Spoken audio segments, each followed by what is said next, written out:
தனிச்சுவை மிக்க புதுக்கோட்டை பலாவுக்கு புவிசார் குறியீடு வழங்க வேண்டும் என அப்பகுதி விவசாயிகளும் வியாபாரிகளும் வலியுறுத்தியுள்ளனர். இந்த ஆண்டு எதிர்பார்த்த அளவிற்கும் விலை கிடைக்கவில்லை என்கின்றனர் அப்பகுதி விவசாயிகள்.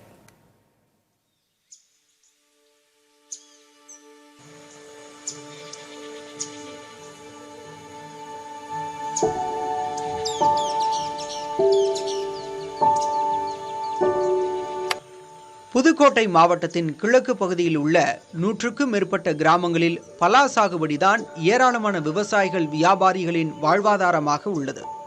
ஆண்டுக்கு ஒருமுறை காய்க்கும் பலாவை விற்று ஆண்டு முழுவதும் வாழ்க்கையை நகர்த்தும் பலர் அப்பகுதியில் உள்ளனர்.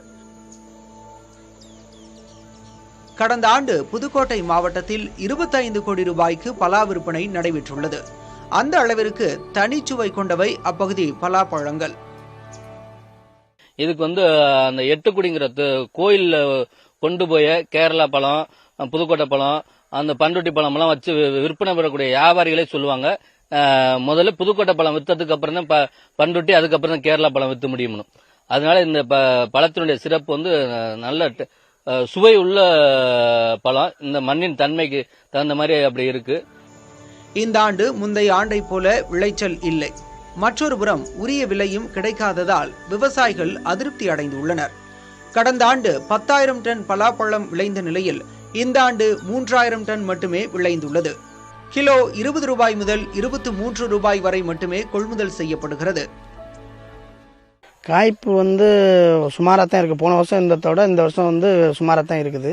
ரொம்ப போன வருஷம் போன வருஷம் 30 ரூபாய்க்கு விலை போனது, இந்த வருஷம் 24 ரூபாய்க்கு தான். என்ன காரணம்? மழை பெஞ்சதுனால கம்மியாக இருக்குது. எல்லாம் ரேட்டெல்லாம் குறைஞ்சிருச்சு. தங்கள் பகுதியிலிருந்து வெளி மாநிலங்களுக்கும் பலா அனுப்பி வைக்கப்படுவதை தெரிவித்த வியாபாரிகள் சவுதி அரேபியா போன்ற வெளிநாடுகளுக்கும் பழம் ஏற்றுமதி செய்யப்படுவதையும் குறிப்பிட்டனர். குளிர்பதன கிடங்கு அமைத்துக் கொடுத்தால் தங்களுக்கு வசதியாக இருக்கும் என தெரிவித்த அப்பகுதி மக்கள் தனித்துவம் மிகுந்த தங்கள் பகுதி பலாவுக்கு புவிசார் குறியீடு கிடைத்தால் தங்கள் வாழ்வு சிறக்கும் என்றனர். வரத்து கம்மியாகுது. வரத்து கம்மியாகும் போது விலை கிலோ 30 ரூபா ரேஞ்சுக்கு போயிட்டு இருந்தது. இப்போ ஒரு வாரமாக தான் 26 வரைக்கும் போகுது. இப்போ வெளியிலலாம் நல்ல வாண்டட் இருக்குது. பம்பாய்க்கு பண்ணுறோம், தமிழ்நாடு ஃபுல்லாக பண்ணுறோம். பழத்தை மேக்சிமம் இந்த பழத்துக்கு பாம்பேயில் அதிகப்படியான வாண்டட் இருக்குது. அதை நோக்கி நாங்கள் பாம்பேக்கு அதிகப்படியாக ஏற்றுமதி பண்ணுறோம். அது இல்லாமல் பெங்களூரு, அது இல்லாமல் ஆந்திரா, இது வெளி மாநிலங்களுக்கு ஏற்றுமதி பண்ணுறோம். அது இல்லாமல் எக்ஸ்போர்ட்டும் நாங்கள் பண்ணிக்கிட்டு இருக்கோம். ஏன்னா அந்த பழம் தரமான பழம். ஆலங்குடி அந்த சுற்று வட்டாரத்தில் விளையக்கூடிய பலாப்பழம் மிகவும் தரம் வாய்ந்தது, சுவை மிக்கது. இனிக்கும் பலாப்பழங்கள் அனைத்து மக்களுக்கும் சுவையை கொடுத்தாலும் அதனை விளைவிக்கும் விவசாயிகள் தற்போது வேதனையில் தவிப்பது துயரை கொடுத்துள்ளது. அதனை போக்க அரசு உரிய நடவடிக்கைகளை மேற்கொள்ள வேண்டும் என்பதே அனைவரின் எதிர்பார்ப்பாக உள்ளது.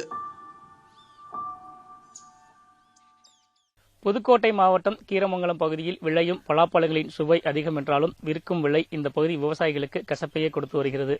நிர்ணய விலை, குளிர்பதனிட கிடங்கு, புவிசார் குறியீடு கிடைத்தால் மட்டுமே இப்பகுதி விவசாயிகளின் வாழ்வும் வளம் பெறும். புதிய தலைமுறைக்காக புதுக்கோட்டை மாவட்டம் வடகாட்டிலிருந்து ஒளிப்பதிவாளர் உதயகுமாருடன் சுபமுத்து பழம்பதி.